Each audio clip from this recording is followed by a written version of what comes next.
Baik, selamat sore kita semuanya.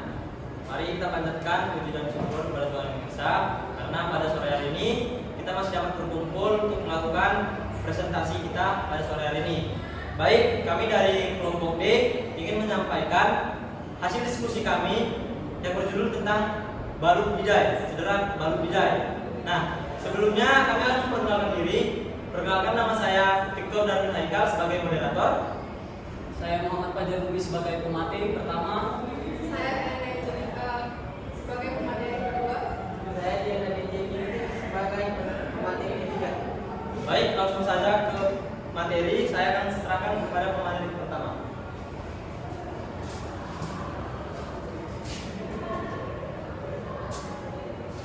Yang pertama, pada cedera balut bidai itu ada penyebab.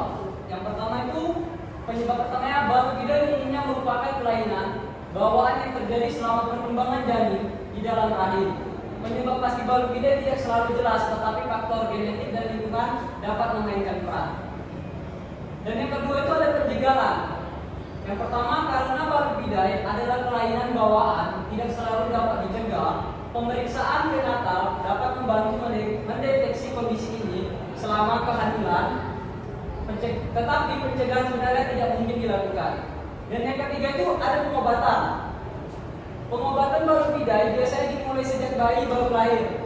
Tujuan pengobatan adalah untuk mengembalikan kaki ke posisi yang normal. Pengobatan melibatkan serangkaian penyesuaian perban dan terapi fisik yang dilakukan oleh seorang ahli ortopedi atau spesialis balut bidai. Dalam beberapa kasus yang lebih parah, pembedahan mungkin diperlukan untuk mengatasi masalah struktural. Selanjutnya ada alasan mengapa balut bidai itu penting. Balut bidai atau balutan adalah bagian penting dari perawatan cedera fisik. Balutan bidai digunakan untuk melindungi luka, menjaga kebersihan, dan memfasilitasi proses penyembuhan. Pemilihan jenis balutan dan cara penggunaannya akan tergantung pada jenis cedera dan instruksi dari tenaga medis.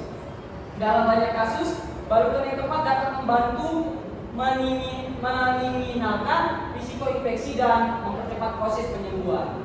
Penting untuk mengikuti petunjuk dari profesional medis dalam merawat cedera. Selanjutnya akan saya serahkan kepada pemateri kedua. Terima kasih.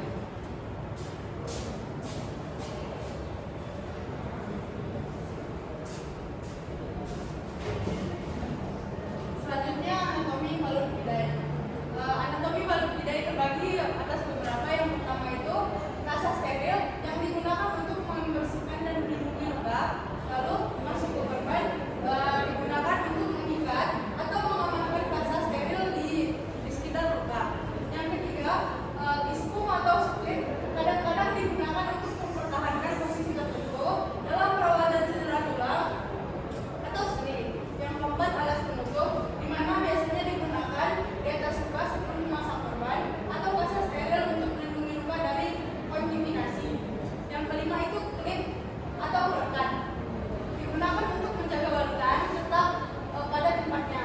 Yang keenam itu ada gunting, di mana gunting digunakan untuk memasang perban dan kasa steril. Sarung tangan medis untuk menjaga kebersihan saat merawat luka. Lalu ada jenis-jenis cedera pada balut bidai.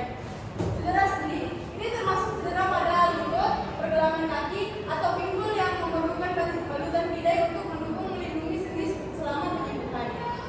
Lalu cedera otot, di mana cedera otot pada otot sendi, tegangan otot atau cedera hamstring bisa memerlukan balutan bidai untuk memberikan dukungan dan mencegah gerakan yang tidak menyenangkan.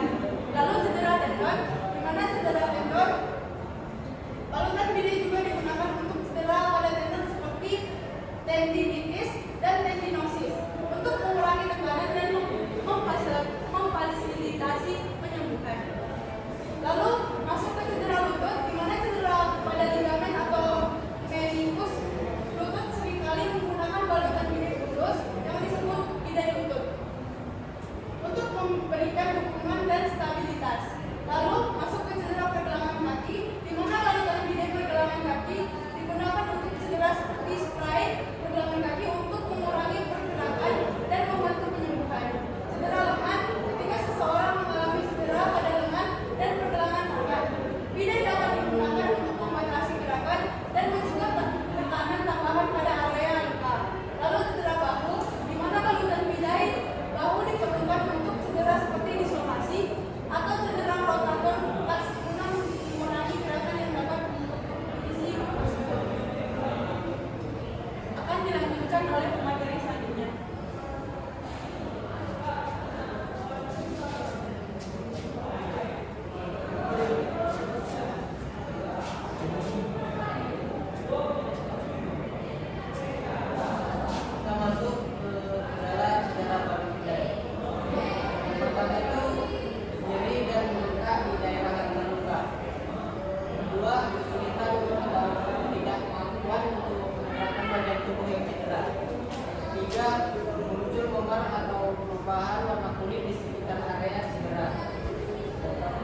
basket yang mengalami cedera dan menggunakan balutan bidai adalah Kobe Bryant.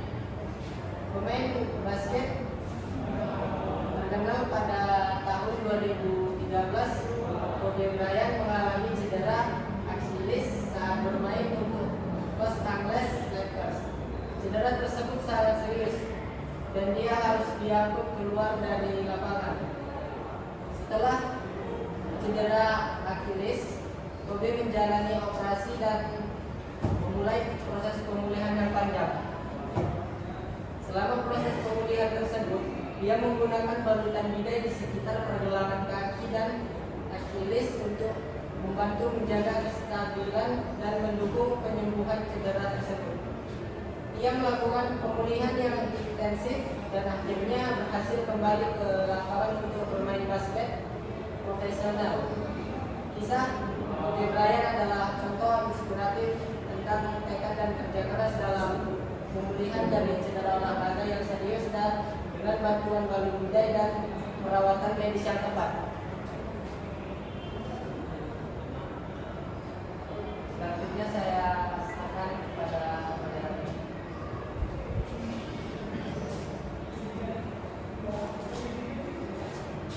Baik, saya melanjutkan yaitu tentang statistik cedera balut bidai. Nah, statistik cedera balut bidai mengacu pada data ataupun informasi yang berkaitan dengan cedera ataupun kecelakaan. Nah, yang terjadi selama penggunaan balut bidai ataupun sepatu roda. Statistik ini dapat mencakup berbagai elemen. Yang pertama itu jumlah cederanya. Data tentang jumlah orang yang mengalami cedera saat menggunakan balut bidai. Yang kedua itu adalah jenis cedera, yang dimana informasi tentang jenis cedera seperti patah tulang, lecet, atau cedera pada kepala. Faktor penyebabnya itu seperti jatuh, lalu benturan dengan objek, dan ketidakstabilan peralatan. Lalu yang ketiga itu adalah jenis kelaminnya. Nah, demografi orang-orang yang mengalami cedera, tentang lokasi kejadiannya juga, tempat atau situasi di mana cedera terjadi, seperti arena skating ataupun jalan raya. Baik.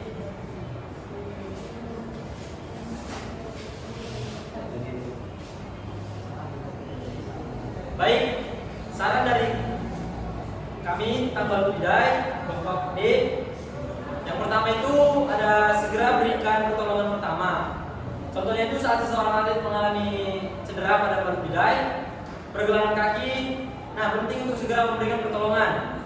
Pertama seperti memproses area yang cedera, lalu mengangkat kaki yang mengurangi pembengkakannya. Yang kedua itu tentunya konsultasi dengan tenaga medis. Setelah memberikan pertolongan pertama, segera hubungi tenaga medis atau dokter olahraga untuk mengevaluasi cedera lebih lanjut dan memberikan perawatan yang sesuai. Lalu hindari beban yang berlebihan. Atlet yang mengalami cedera balut bidai atau pergelangan kaki sebaiknya menghindari berat badan atau aktivitas yang berlebih pada kaki yang cedera agar tidak semakin memparah.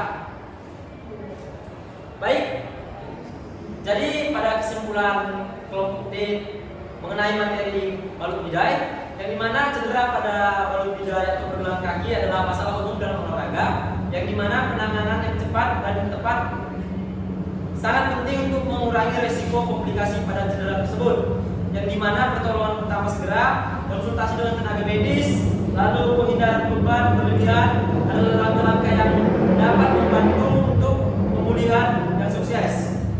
Baik, terima kasih. Sekian dari presentasi kelompok D. Mohon maaf bila masih banyak kekurangan pada presentasi kami. Kami mohon saran ataupun kritikan pada teman-teman. Kami ucapkan terima kasih.